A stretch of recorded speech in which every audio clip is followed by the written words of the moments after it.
Welcome to Super Movies explain. दोस्तों आज मैं आपको 2016 में आई मार्वल सिनेमैटिक यूनिवर्स की superhit movie Doctor Strange full movie explain करूंगा। इस मूवी के अंदर हमारे डॉक्टर साहब को सॉर्सर की शक्तियां मिली है, पर वो कैसे मिली ये आपको मूवी एक्सप्लेन में ही पता चलेगा। तो लेट्स गो, स्टार्ट करते हैं।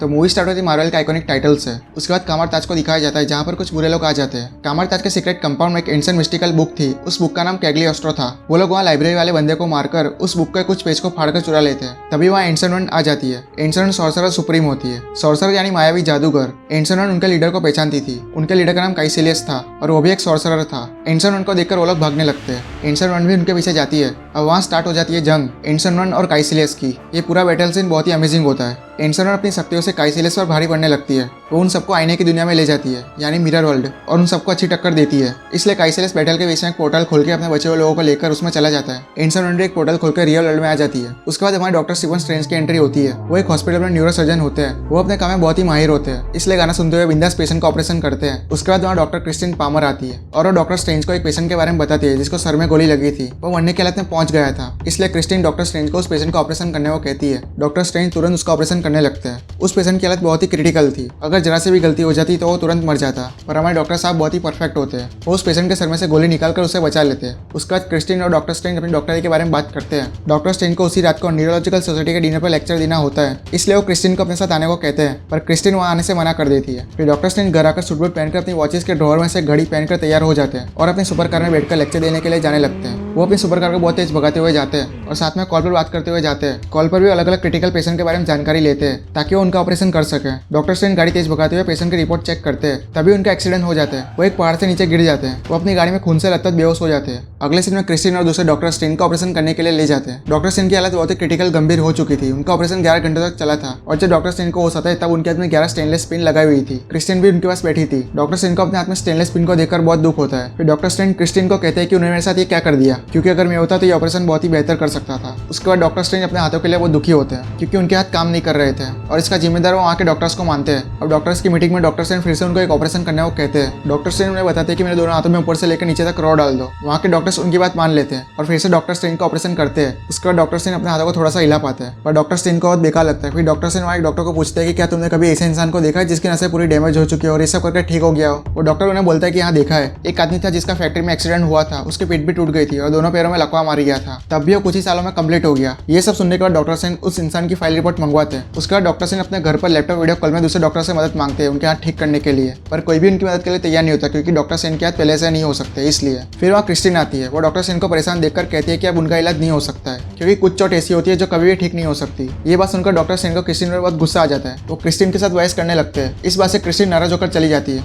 उसके बाद डॉक्टर स्ट्रेंज उस इंसान की फाइल रिपोर्ट को देखते हैं और उस इंसान के पास पहुंच जाते हैं। उसका नाम जोनाथन पेंगबॉर्न होता है। वहां जाकर डॉक्टर स्ट्रेंज उसको पूछते हैं कि आखिर तुमने ये कैसे किया, तुम्हारी चोट ठीक होना नामुमकिन था, तुम कैसे ठीक हो गए। तभी जोनाथन डॉक्टर स्ट्रेंज के हाथ को देखकर उन्हें कमर ताज के बारे में बताता है। इस जोनाथन की चोट कमर ताज में ठीक हुई थी और डॉक्टर स्ट्रेंज को कमर ताज के बारे में और भी कई बातें बताता है कि वहाँ सीखने को बहुत कुछ है। अगले सीन में डॉक्टर स्ट्रेंज कमर ताज जाने के लिए नेपाल काठमांडू में पहुंच जाते हैं। डॉक्टर स्ट्रेंज वहाँ रास्ते में सबको कमर ताज का रास्ता पूछते हुए जाते हैं। वहाँ पर एक बंदा डॉक्टर स्ट्रेंज पर नजर रखे हुए था और उनका पीछा कर रहा था। वहाँ रास्ते में कुछ गली के लफंगे डॉक्टर स्ट्रेंज को रोक लेते हैं और उनसे पैसे और घड़ी मांगते हैं। डॉक्टर स्ट्रेंज उन्हें कहते हैं कि मेरे पास पैसे नहीं है, फिर भी वो लफंगे नहीं मानते और डॉक्टर स्ट्रेंज को पीटने लगते हैं। तभी वहाँ पर वो बंदा आ जाता है जो डॉक्टर स्ट्रेंज पर नजर रखे हुए था और उन लफंगों को पीटने लगता है। उसके बाद वो इंसान डॉक्टर स्ट्रेंज को उनकी घड़ी देता है जो लफंगों ने छीन ली थी और उन्हें कमर ताज ले जाने लगता है। उस बंदे का नाम बैरन मोडो होता है। वो डॉक्टर स्ट्रेंज को कमर ताज के अंदर ले आता है और उनके गुरु एंशिएंट वन के बारे में बताता है। उसके बाद एंशिएंट वन वहाँ डॉक्टर स्ट्रेंज से मिलती है। एंशिएंट वन को डॉक्टर स्ट्रेंज के बारे में सब कुछ पता था। डॉक्टर स्ट्रेंज के हाथ में 7 ऑपरेशन हुए थे, उनको ये भी पता था। डॉक्टर स्ट्रेंज एंशिएंट को पूछते कि आपने पेंगुइन नाम के आदमी को ठीक किया था जिसकी रीढ़ की हड्डी टूट चुकी थी और पैरों में लकवा मार गया था। एंशिएंट वन उन्हें हाँ कहती है। फिर डॉक्टर स्ट्रेंज उनको पूछते कि आपने ये कैसे किया। तब एंशिएंट वन उन्हें बताती है कि तुम्हारा शरीर अगर चाहे तो खुद को कई तरीकों से ठीक कर सकता है। ये बात सुनकर डॉक्टर स्ट्रेंज उन्हें पूछते हैं कि आपने ऐसा तरीका ढूंढ लिया जिससे शरीर के सेल खुद ब खुद ठीक हो सकते हैं। फिर एंशिएंट वन उन्हें ना कहती है और डॉक्टर स्ट्रेंज को बताती है कि हमारी आत्मा शरीर को खुद ब खुद ठीक कर सकती है। एंशिएंट वन उन्हें चक्रास और एमआरआई वाली बुक दिखाती है। ये सब देखकर डॉक्टर स्ट्रेंज को बिल्कुल विश्वास नहीं होता। डॉक्टर स्ट्रेंज उनसे बहस करने लगते हैं। तभी एंशिएंट वन एक हाथ से डॉक्टर स्ट्रेंज के हाथ में बाहर निकाल देती है यानी उनके एस्ट्रल फॉर्म को। डॉक्टर स्ट्रेंज एस्ट्रल फॉर्म में बाहर निकलकर दंग रह जाते हैं। एंशिएंट वन फिर से उनके एस्ट्रल फॉर्म को बॉडी में डाल देती है। डॉक्टर स्ट्रेंज एंशिएंट को पूछते कि आपने मेरे साथ क्या किया था, कहीं चाय में तो कुछ नहीं मिला था। एंशिएंट वन उन्हें बताती है कि तुम कुछ टाइम के लिए एस्ट्रल फॉर्म में थे जहाँ आत्माएं रहती है।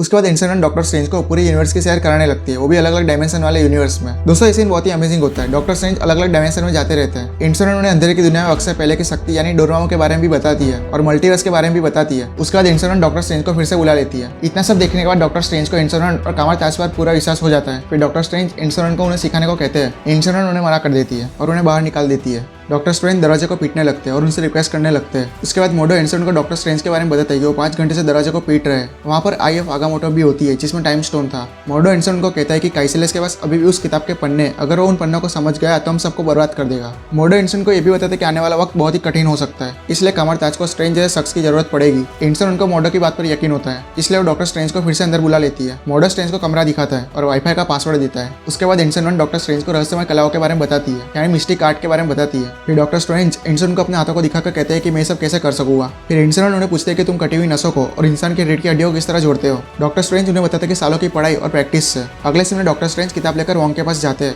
मतलब कि अब उन्हें फिर से पढ़ाई और प्रैक्टिस करनी होगी ये रहस्यमय कलाएं सीखने के लिए। डॉक्टर स्ट्रेंज और वॉन्ग जब एक दूसरे को अपना इंट्रोडक्शन देते हैं, ये सीन बहुत ही कॉमेडी होता है। डॉक्टर स्ट्रेंज ने सारी किताबें पढ़ ली थी। उसके बाद वॉन्ग उन्हें मास्टर किताब वाले कमरे में ले आता है, यानी लाइब्रेरी में ले आता है। वहाँ पर कुछ किताबें संस्कृत भाषा में होती है। उस कमरे में इंसिडेंट की कुछ किताबें होती है। वॉन्ग डॉक्टर स्ट्रेंज को बताता है कि इन किताबों को सिर्फ सॉर्सर सुप्रीम ही पढ़ सकते हैं और इन्हें समझ सकते हैं। डॉक्टर स्ट्रेंज उन्हें से किताब को बाहर निकालते हैं और पढ़ते हैं। ये वही किताब थी जिसके कुछ पन्ने काइसेलेस चुरा के ले गया था। डॉक्टर स्ट्रेंज वॉन्ग को उस किताब के गुमे हुए पन्नों के बारे में पूछते हैं। वॉन्ग उन्हें बताता है कि ये किताब कैग्लियोस्ट्रो की है, यानी समय का राज जानने की। वॉन्ग डॉक्टर स्ट्रेंज को कहते हैं कि इस किताब के गुमे हुए पन्ने काइसेलेस चुरा के ले गए, जो यहाँ का पुराना मास्टर था। इसलिए वॉन्ग डॉक्टर स्ट्रेंज को कहते हैं कि अगर ये किताब चुराने की कोशिश की तो मारे जाओगे। वॉन्ग डॉक्टर स्ट्रेंज को दूसरी किताब देता है और उस कैग्लियोस्ट्रो किताब को फिर से उसकी जगह पर रख देता है। अगले सीन में काइसेलेस को दिखाते हैं, वो उस किताब के पन्नों को पढ़कर रस्म करता है डोरमामू को बुलाने की। अगले सीन में डॉक्टर स्ट्रेंज को दिखाते हैं, वो सबके साथ प्रैक्टिस कर रहे होते हैं। डॉक्टर स्ट्रेंज मिस्टिक आर्ट सीख नहीं पा रहे थे, तब मोडो ने स्लिंग रिंग देता है और प्रैक्टिस करने को कहता है। फिर भी डॉक्टर स्ट्रेंज नहीं कर पाते। अब इंसिडेंट वहाँ आती है और डॉक्टर स्ट्रेंज से बात करती है। डॉक्टर स्ट्रेंज उन्हें बताते हैं कि मेरे हाथ की वजह से मैं ये नहीं कर पाऊंगा। इंसिडेंट उन्हें मास्टर हमीर का हाथ दिखाती है। उनका एक हाथ ना होने के बावजूद भी वो ये कला बड़े अच्छी तरीके से करते हैं, इसलिए इंसिडेंट डॉक्टर स्ट्रेंज को उनके घमंड को दूर करने को कहती है। उसके बाद उन्हें माउंट एवरेस्ट पर ले जाती है और समर्पण स्टीवन कहकर वहाँ से चली जाती है, ताकि डॉक्टर स्ट्रेंज को खुद पर विश्वास आए और उनका घमंड दूर हो जाए। इंसिडेंट और मोडो डॉक्टर स्ट्रेंज का इंतजार करते हैं। मोडो उन्हें कहता है कि स्ट्रेंज नहीं कर पाएगा, पर इंसिडेंट को उन पर पूरा यकीन होता है। कुछ ही देर में डॉक्टर स्ट्रेंज पोर्टल खोलकर एवरेस्ट से यहाँ पर आ जाते हैं। उन्हें देखकर इंसिडेंट और मोडो खुश होते हैं। उसके बाद डॉक्टर स्ट्रेंज अपना उल्टा सही करते हैं और वॉन्ग के पास जाते हैं एस्ट्रल प्रोजेक्शन की किताब लेने, पर वॉन्ग उन्हें मना कर देता है क्योंकि वॉन्ग को ऐसा लगता है कि डॉक्टर स्ट्रेंज उसके लिए तैयार नहीं है। अगले सीन में वॉन्ग कानों में ईयरफोन्स लगा के गाना सुनते हुए किताब पढ़ रहा होता है। तभी डॉक्टर स्ट्रेंज चिपके से पोर्टल खोल के कुछ किताबों को चुरा लेते हैं और वॉन्ग जो किताब पढ़ रहा था वो भी किताब चुरा लेते हैं। अब डॉक्टर स्ट्रेंज बहुत ही माहिर हो चुके थे, वो अपने एस्ट्रल फॉर्म में आकर किताब को पढ़ते हैं। अगले सीन में इंसिडेंट डॉक्टर स्ट्रेंज को मिरर वर्ल्ड में ले जाती है, जहां उसने स्टार्टिंग में काइसेलेस से लड़ाई की थी। इंसिडेंट उन्हें इस मिरर वर्ल्ड के बारे में जानकारी देती है। उसके बाद मोडो डॉक्टर स्ट्रेंज ट्रेनिंग करते हैं। ट्रेनिंग करते हुए डॉक्टर स्ट्रेंज मोडो से काइसेलेस के बारे में पूछते हैं। मोडो उन्हें सब कुछ बताता है और ट्रेनिंग भी देता है। ट्रेनिंग खत्म होने के बाद डॉक्टर स्ट्रेंज क्रिस्टिन को मेल करते हैं। अगले सीन में लाइब्रेरी में जाकर डॉक्टर स्ट्रेंज फिर से वही समय का राज जानने वाली कैग्लियोस्ट्रो किताब को ले लेते हैं। किताब में उन्हें आई ऑफ आगामोटो के बारे में पता चलता है और आई ऑफ आगामोटो उनके सामने ही मौजूद थी। डॉक्टर स्ट्रेंज उसे पहन लेते हैं और उस बुक को पढ़ते हुए आई ऑफ आगामोटो की आई को ओपन करते हैं, जिसमें टाइम स्टोन था, और उसका इस्तेमाल करते हैं। पहले वो सेब पर इस्तेमाल करते हैं, फिर उस बुक में जो पन्ने गायब हो गए थे वो पन्ने को टाइम स्टोन से वापस लाकर पढ़ने की कोशिश करते हैं। तभी उन्हें डोरमामू और उसके अंधेरे की दुनिया के अनंत जीवन के बारे में पता चलता है। वहाँ पर कुछ होने ही वाला होता है। तभी मोडो और वॉन्ग वहाँ आ जाते हैं और डॉक्टर स्ट्रेंज को रोक लेते हैं। मोडो और वॉन्ग दोनों डॉक्टर स्ट्रेंज को बहुत समझाते हैं कि समय के साथ छेड़छाड़ नहीं करनी चाहिए। मोडो को यकीन नहीं हो रहा था कि डॉक्टर स्ट्रेंज ने कैसे किया। फिर वॉन्ग कहता है कि डॉक्टर स्ट्रेंज पैदा ही रहस्य कलाओं के लिए हुआ है। डॉक्टर स्ट्रेंज उनको पूछते हैं कि हम कौन है। फिर वॉन्ग उन्हें बताता है कि जिस तरह एवेंजर्स पृथ्वी पर होने वाले खतरों से बचाते, उसी तरह हम सॉर्सर यानी जादूगर पृथ्वी को रहस्यमय खतरों से बचाते। और हमारे जादूगरों में सुप्रीम एंसन वन है, जो हजारों सालों से रहस्यमय कलाओं की जन्मदाता और आगामोटो की वंशज है, और उन्होंने ही आई ऑफ आगामोटो को बनाया है। और आगामोटो ने पृथ्वी को रहस्यमय खतरों से बचाने के लिए 3 पवित्र स्थल बनाए, यानी सेंटम, एक हांगकांग में, एक न्यूयॉर्क में और एक लंदन में। और वो 3 स्थल पर जाने के लिए दरवाजे कामर ताज में मौजूद है, मतलब कि यहाँ से भी उन सेंटम तक जाया जा सकता है। डॉक्टर स्ट्रेंज को वॉन्ग ये भी बताता है कि हमारा काम उन पवित्र स्थलों की रक्षा करने का है। तब डॉक्टर स्ट्रेंज पूछते हैं कि हमें किन लोगों से सेंटम की रक्षा करनी पड़ती है। तब वॉन्ग ने बताता है कि हमें दूसरे डायमेंशनल बीइंग से, यानी दूसरी दुनिया के प्राणी से सेंटम और पृथ्वी की रक्षा करनी पड़ती है। फिर डॉक्टर स्ट्रेंज कहते हैं कि यानी डोरमामू। तब वॉन्ग ने डोरमामू के बारे में बताता है कि वो अंधकार की दुनिया में रहता है, जो समय से ही परे है, और वो हमेशा यूनिवर्स के लिए भूखा रहता है। और जो काइसेलेस ने पन्ने चुराए थे उसमें डोरमामू से मिलने की और अंदर की दुनिया से ताकत खींचने की रस्म लिखी होती है। फिर डॉक्टर स्ट्रेंज मुस्कुराते हुए कहते हैं कि मैं यहाँ सिर्फ अपने हाथों का इलाज करवाने आया था, कोई रहस्यमय जंग का हिस्सा बनने नहीं आया था। तभी अचानक वहाँ पर हमला होता है जो काइसेलेस ने किया होता है। मोडो और वॉन्ग दोनों गायब हो जाते हैं।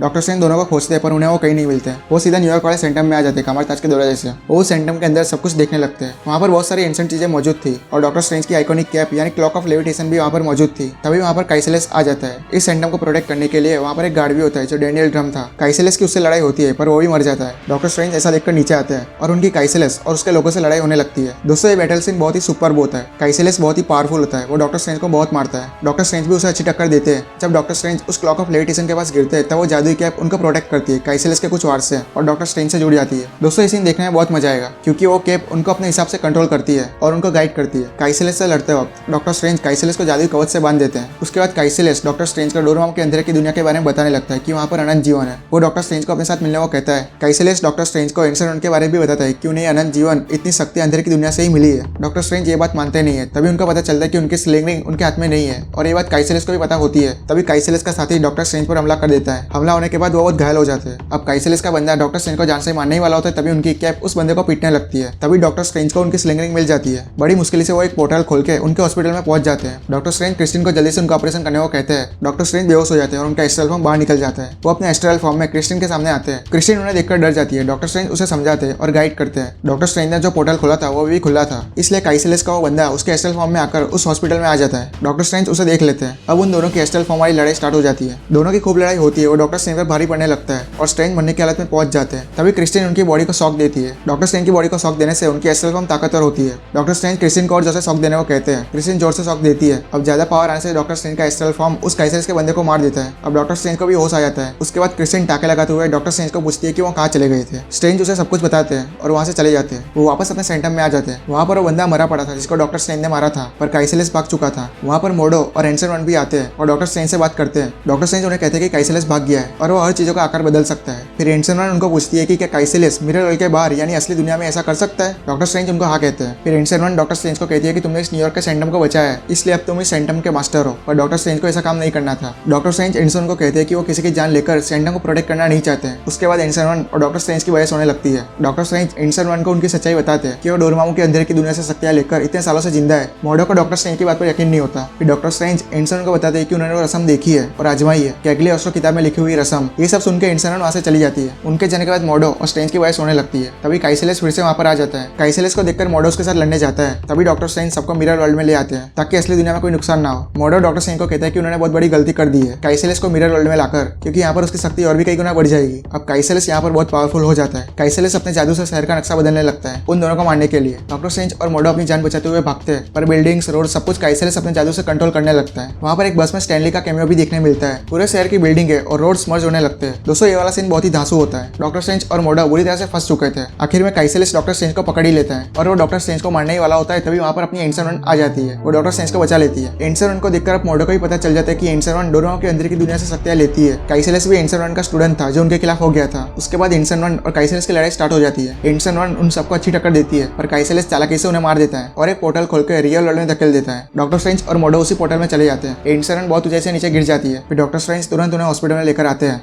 उसके बाद स्ट्रेंज खुद दूसरे डॉक्टर के साथ एंसन वन का ऑपरेशन करने लगते हैं। तभी एंसन वन की दिल की धड़कन 0 हो जाती है। ऐसा देखकर डॉक्टर स्ट्रेंज तुरंत एस्ट्रल फॉर्म में आ जाते हैं और एंसन वन की आत्मा को जाता हुआ देख लेते हैं। डॉक्टर स्ट्रेंज उनके पीछे जाते हैं और उनको कहते हैं कि उन्हें जल्दी से उनकी बॉडी में जाना होगा, नहीं तो वो मर जाएगी। एंसन वन डॉक्टर स्ट्रेंज को अपनी जिंदगी के बारे में बताती है कि उन्होंने कई खतरों का सामना किया है। फिर वो डॉक्टर स्ट्रेंज की अच्छाइयों के बारे में भी बताती है और उन्हें जोनाथन पेंगबर्न के बारे में भी बताती है जिसकी रीढ़ की हड्डी टूट चुकी थी और पैरों में लकवा मार गया था। एंसन वन डॉक्टर स्ट्रेंज को कहती है कि जोनाथन दूसरी दुनिया से शक्तियां खींचकर अच्छा हुआ था और जादू के लिए ही फिर से पहले जैसा हुआ है। एंसन वन डॉक्टर स्ट्रेंज को बताती है कि वो डोरेमोन के अंधेरे की दुनिया से शक्तियां लेती थी, पर उन्हें ऐसा करना अच्छा नहीं लगता था। एंसन वन डॉक्टर स्ट्रेंज को ये भी बताती है कि मोडो और डॉक्टर स्ट्रेंज साथ मिलकर डोरेमोन का सामना कर सकते हैं। फिर डॉक्टर स्ट्रेंज कहते हैं कि मैं तैयार नहीं हूँ, पर एंसन वन को कहती है कि कोई भी तैयार नहीं होता क्योंकि सही वक्त नहीं चुन सकते हम अपना। उसके बाद एंसन वन चली जाती है और एंसन वन मर जाती है। उसके बाद डॉक्टर स्ट्रेंज और क्रिस्टिन बात करते हैं। एंसन वन के जाने के बाद डॉक्टर स्ट्रेंज दुखी होते हैं और वो क्रिस्टिन को भी कहते हैं कि वो उनको छोड़कर ना जाए। अगले समय काइसेलेस को दिखाते हैं। वो हांगकांग में आ चुका होता है वहाँ के सेंटम को तबाह करने के लिए। उसने लंदन का सेंटम तबाह कर दिया था और न्यूयॉर्क वाले सेंटम को तबाह करने से अपने डॉक्टर स्ट्रेंज ने उसको रोक लिया था। अब हांगकांग वाले सेंटम को प्रोटेक्ट करने के लिए वहाँ पर वोंग था। वो अपने लोगों को तैयार कर लेता है काइसेलेस से लड़ने के लिए। उसके बाद वोंग काइसेलेस के सामने आ जाता है उससे लड़ने के लिए। और दूसरी तरफ डॉक्टर स्ट्रेंज कामरताज में आते हैं मोडो को एंसन वन के बारे में बताने की। वो अब नहीं रही। उस मोडो को एंसन वन की अंधेरे की दुनिया से शक्तियां खींचकर खुद को जिंदा रखा था वो बात पसंद नहीं थी, इसलिए वो एंसन वन के खिलाफ था। और ये सब जो अभी हो रहा है वो सभी मोडो एंसन की गलती मानता है। डॉक्टर स्ट्रेंज उसे समझाते हैं कि एंसन ने अपनी मजबूरी में ऐसा किया था। बातचीत खत्म हो जाने के बाद डॉक्टर स्ट्रेंज उसे अपने साथ हांगकांग चलने को कहते हैं काइसेलेस को हराने के लिए। बहुत समझाने के बाद मोडो उनके साथ चला जाता है हांगकांग में। और जब वो दोनों वहां जाकर देखते हैं तो सेंटम पूरी तरह से तबाह हो चुका था और डोरेमोन भी आने वाला था। फिर मोडो डॉक्टर स्ट्रेंज को कहता है कि अब उसे कोई नहीं रोक सकता। अब डॉक्टर स्ट्रेंज अपनी आई फागामोटो के अंदर जो टाइम स्टोन था उसका इस्तेमाल करते हैं। काइसेलेस तुरंत उनको मारने जाता है। तभी डॉक्टर स्ट्रेंज टाइम को स्टॉप कर देते हैं और टाइम को रिवर्स करने लगते हैं, पर काइसेलेस और उसके लोग टाइम में रिवर्स जाते हुए फिर से फॉरवर्ड हो जाते हैं और डॉक्टर स्ट्रेंज एंड मोडो के साथ लड़ने लगते हैं। बाकी सब रिवर्स चल रहा था लेकिन डॉक्टर स्ट्रेंज और काइसेलेस की लड़ाई नॉर्मल चल रही थी। ये सीन बहुत ही गजब होता है। काइसेलेस डॉक्टर स्ट्रेंज पर भारी पड़ रहा था। फिर मोडो काइसेलेस से लड़ता है। काइसेलेस दीवार में जम जाता है। उसके बाद वोंग को दिखाते हैं जो मर गया था पर टाइम के रिवर्स चलते हुए वापस जिंदा जिंदा हो गया। डॉक्टर स्ट्रेंज उसे भी रिवर्स से नॉर्मल कर देते हैं। काइसेलेस फिर से बाहर निकल आता है। अब वो टाइम को स्टॉप कर देता है ताकि सेंटम फिर से ना जुड़ पाए। डॉक्टर स्ट्रेंज वॉन्ग और मोडो को उठाते हैं। काइसेलेस उनको कहता है कि अनहोनी को टाला नहीं जा सकता, वो दुनिया कितनी खूबसूरत है जो वक्त से परे है। तभी डॉक्टर स्ट्रेंज उसके वक्त से परे वाली बात सुनकर तुरंत उस डोरेमोन की दुनिया में उड़कर चले जाते हैं। डॉक्टर स्ट्रेंज को यहाँ देखकर डोरेमोन बहुत भड़क जाता है। डॉक्टर स्ट्रेंज डोरेमोन को कहते हैं कि वो यहाँ सौदा करने आए हैं, पर डोरेमोन उनकी एक भी बात नहीं सुनता और उनको मार डालता है। पर हमारे डॉक्टर साहब ने भी कोई कच्ची गोलियां नहीं खेली थी। उन्होंने टाइम स्टोन का इस्तेमाल करके इस पल को अनंत काल के चक्कर में लॉक कर दिया था। मतलब कि डॉक्टर स्ट्रेंज बार बार डोरेमोन से सौदा करने की बात करते रहेंगे और डोरेमोन उन्हें मारता रहेगा। ऐसा बहुत बार होता है। आखिर में डोरेमोन हार मान लेता है। अब डॉक्टर स्ट्रेंज उससे सौदा करते हैं।